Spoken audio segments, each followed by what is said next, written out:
जी नाजरीन, आपको मालूम है कि पाकिस्तान की मुआशी सूरत हाल इंतहाई मायूस कुन है। महंगाई अपने रूज पर है, अशियाए ज़रूरिया की कीमतें आसमान से बातें कर रही है। इन हालात में लोअर तबका को अपना वजूद बरकरार रखना भी मुश्किल है, और जो मुतवस्सित तबका है वो अपनी सैद पोशी का भरम बरकरार नहीं रख सका। तो नाजरीन, हम लोगों से चल के पूछते हैं कि इन मुआशी हालात को बेहतर कैसे किया जा सकता है, महंगाई को कंट्रोल कैसे किया जा सकता है। आइए मेरे साथ हम मुख्तलिफ लोगों से बात करते हैं। हमारे मुआशी हालात कैसे ठीक हो सकते हैं? हम तो बहुत पीछे रह गए हैं और बड़े मसाइल हैं। हम तो पीछे रहेंगे क्योंकि उनकी नस्लें आगे चली गई है ना। उन्होंने अपने कहीं क्या आगे चले जो ऊपर जो बैठे हुए हैं हमारे हुक्मरान। धक्के में जो ऊपर बैठे हुए हैं। कैसे ऐसे कैसे उन्होंने वोट लिए हुए हैं? वोट कहाँ गई? वोट किसने उसको ना तो अंदर बंद किया हुआ है। वोट वो वोट होता है। वोट ये उन्होंने अपना अदम इत्मीनान वाला वोट लेकर अंदर आए। यार यानी ये हुकूमत नजायज है, ये चोर चक्कों वाली हुकूमत है भाईजान। ये चोर चक्कों वाली हुकूमत। अब आप ये बताएं कि कोई ऐसा नुस्खा है कि महंगाई को कंट्रोल किया जाए? बस बर्दाश्त करो और कुछ नहीं, सिर्फ बर्दाश्त। होंगे जो हमारे हुक्मरान ऊपर बैठे हैं। एक तो उन्होंने हमारी तबाही कर दी है, दूसरा काजी फैज ईसा जिसने इंसाफ पाकिस्तान को देना है, उसके मुझे लगता है उसके जनाजे में किसी भी नहीं निकलना। माखी आएगा, मच्छर आएगा, उसका जनाजा कल को इनके हाथ में फैसला देगा तो फिर काजी साहब ठीक हो जाएंगे। हम कहते हैं काजी साहब इंसाफ पे फैसला दे, ना उनके हाथ में दे। इंसाफ हमें नजर आ रहा है, इंसाफ करे, वो क्यों नहीं कर रहा? ये 13 जज एक साइड से, एक आप समझ रहे हैं कि पाकिस्तान में जो महंगाई है इसका जिम्मेदार काजी ये हुक्मरान जो ऊपर बैठे हैं फॉर्म 47 ये जिम्मेदार। काजी फैज ने इंसाफ करने वो 47 पे है, तो काजी फैज ईसा क्यों नहीं इंसाफ कर रहा? आपको नजर आ रहा है वो 47 पे है, हमें नजर आ रहा है वो 47 पे है। काजी फैज ईसा नबीना हो गया, उसे नजर ही नहीं आ रहा। पीटीआई को वोट दिया, मैंने हर पार्टी को वोट दिया, नून लीग को दिया, पीटीआई को दिया, मैंने पीटीआई को दिया, लेकिन काजी फैज ईसा ने तो अखीर कर दिया। आप ये बताएं कि कोई हल है कि महंगाई को कंट्रोल किया जाए? महंगाई कंट्रोल होगी नहीं, महंगाई और ऊपर जाएगी। कंट्रोल होने वाला तो आप सवाल ही ना करें। नवे नवे टैक्स लग रहे मेरे रोजाना महंगाई के तो घट नहीं। रोजाना टैक्स लग रहे नवे पूछने वाला है ना, फलाना टैक्स खुदा दे बंदे सारे अपने टैक्स शिकार हो गया। साडा अपना जमीन है को नहीं गया। पाकिस्तान में महंगाई बहुत ज्यादा है, इस महंगाई को कोई कंट्रोल कर सकता है? कैसे की जा सकती है? बता रहे कि मुल्क मेरे वाले करते मैं कंट्रोल कर लूंगा। आप वाशिर आप कुछ ही कर लेंगे, सारा कुछ हो सकता है। आपके पास क्या नुस्खा है? मेरे वाले कर रहे हैं, रोज बता रहे हैं कि मुल्क मेरे वाले करते मुल्क ठीक हो जाए। कर रहे हैं तो आपको तो बेहतर पता है कि आजकल महंगाई कितनी ज्यादा है, तो इस पे कुछ कहना चाहिए। बिल्कुल सानू सारा पता है। ਅਸੀਂ ਜਿਹੜਾ ਕਾਰੋਬਾਰ ਕਰ ਰਹੇ ਹਾਂ ਨਾ, ਜਿੰਨੀ ਕਮਾਈ ਕਰ ਰਹੇ ਹਾਂ ਅਸੀਂ ਗਵਰਨਮੈਂਟ ਵਾਸਤੇ ਕਰ ਰਹੇ ਹਾਂ। ਸਾਨੂੰ ਸਿਰਫ 2 ਟਾਈਮ ਦੀ ਰੋਟੀ ਤੇ ਸਵੇਰ ਨਾਸ਼ਤਾ ਮਿਲਦਾ ਹੈ। ਜਿੰਨੀ ਕਮਾਈ ਕਰਨੀ ਹੈ ਬਿੱਲਾਂ ਦੀ ਆਪਣਾ ਸ਼ਕਲ ਚ ਤੇ ਪੈਟਰੋਲ ਦੀ ਸ਼ਕਲ ਚ ਅਸੀਂ ਗਵਰਨਮੈਂਟ ਨੂੰ ਅਦਾ ਕਰਨੀ ਹੈ, ਟੈਕਸਾਂ ਦੀ ਸ਼ਕਲ ਚ। तो ये हालात कैसे सही है? ਇਹ ਭਾਵੇਂ ਐਸਾ ਹੀ ਹੋਣਾ ਚਾਹੀਦਾ।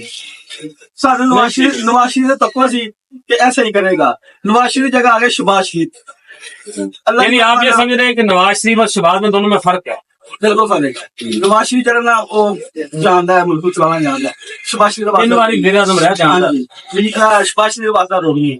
और फिर हल किए किया जाए अगे होना अल्लाह ही जानता की बनेगा, साड़ी समझ नहीं आ रहा है की बनेगा। जी बता रहे हैं काम खराब ही हो गया है और मजीद होना भी है, क्योंकि जेड़ा पैसा लेंदे ने IMF कोलों वो अपनी डिवाइस कर लेंदे ने ते साडे ते गरीब लोकां दे पा के टैक्स ते हुकूमत चला रही। बिल्कुल। आप कुछ बताइए। मैंने नाम बताना पड़ेगा, बता दिया सारा। यानी आपके ख्याल में कोई ऐसा हो सकता नहीं, कुछ हो सकता नहीं, कुछ हो सकता। यूज कौन सोचते हैं? देखो भाजी, इमरान खान आएगा तो पहले इमरान आएगा तो कुछ होगी जी। 102 107 रुपए यूनिट पर चला गया रेट साडा। असी ज्यादा 200 रुपए सूदा ला लिया, 150 रेटा सूदा। आप ये क्या यहाँ पे इस्त्री करते हैं या धुलाई भी करते हैं? सिर्फ प्रेस करते हैं, सिर्फ प्रेस। 102 107 रुपए यूनिट है। आप एक सूट के कितना दे? 150 रुपया प्रेस करती है। नहीं प्रेस नहीं, प्रेस और गया धुलाई का 200 रुपया या 150 रुपया, इस तरह का काम चल रहा है। तो इतना तो खर्चा हमारा बिजली खा जाती है और रेंट भी होगा, रेंट भी है इसका।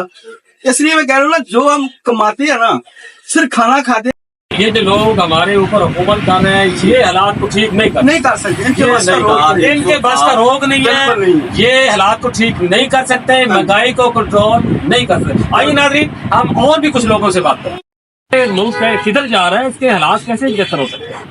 ये सर मवासी मुलाजिम बनने हैं, मजदूर बनने हैं, ठीक है ना। महंगाई का कुछ नहीं। महंगाई का कुछ नहीं। जी, ये कैसे सब कुछ ठीक होगा? मुआशी हालात ठीक नहीं है, महंगाई बहुत जोरों पर है। आपकी बात ठीक है, महंगाई तो ज्यादा हो रही है। देखे मरियम नवाज अभी आ रही है ना, वो सारा को ठीक कर देगी, परेशान ना हो। बस अभी उसने बोला कि 200 यूरो फ्री दूंगी और वो इंशाल्लाह जल्दी कर देगी। अभी 2-4 साल में वो यूरो फ्री कर देगी आपको। आपको यकीन है? और यकीन वाली कौन सी बात है इसमें? मैं ना भी करे 4-5 साल तो यार उसको घूमन देनी चाहिए। यार वो बाजी मरियम है यार, ये ख्याल करे ना। जी ठीक हो गया। जी कैसे हालात ठीक होंगे, महंगाई को कैसे कंट्रोल करेंगे? औरत पे यकीन नहीं किया जा सकता। नहीं, पंजाब की बात नहीं, पंजाब की बात पूरे पाकिस्तान की बात है। अगर देखें, ये हमारे लिए मरियम नवाज सरकार जो आई है, हाँ जी। औरत पे कौन यकीन करता? मर्द अपनी औरत पे नहीं ऐसे यकीन करता। हम मैं तो करता हूँ ऐसे। नहीं, ऐसे नहीं करना चाहिए कि देखिए औरत की हुकूमत में मर्द कैसे कामयाब होगा। देखिए हम बैठे हुए यहाँ फारिग बैठे हैं, काम नहीं है, कुछ नहीं है, हम किसको ये क्या हमारा हालात से इमरान खान के दौर च भरी होंदी सी। अगर किसी मर्द का हाथ होता तो अपना घर भी चला सकता था। अब कौन करेगा ये? पेड़ आप को कहते हैं कि इसको बचाने। उठा के किसी मर्द को ले आए, या मरकज में चलो मर्द ही है या वो भी औरत है। देखिए जी, तो सुन्नत रसूल के मुताबिक ही आए तो हमारा मुल्क चलता था, वैसे मुल्क नहीं था, महंगाई वरना कंट्रोल नहीं हो। कभी भी नहीं हो। देखे हमारी अवाम देखे दर बदर भाग रही है, मजदूर जो है वो बन रहे हैं, बिजली नहीं है इस मुल्क में तो कैसे काम चलेगा? कारोबार नहीं है, उसी पे कारोबार है। अगर देखे सन्नतें कारोबार चलेगा तो मजदूर जो बाहर से आके लाहौर को देख रहे हैं, लाहौर में इतना बर्डन पड़ा है कि इंतहा से जाएगा। अगर यही लाहौर से बाहर काम हो, इंडस्ट्रियां चले, हर चीज चले, तो वहाँ पे मजदूर उधर भी खुश होंगे, लाहौर वाले। और लाहौर में बर्डन भी नहीं होगा। लाहौर पे बर्डन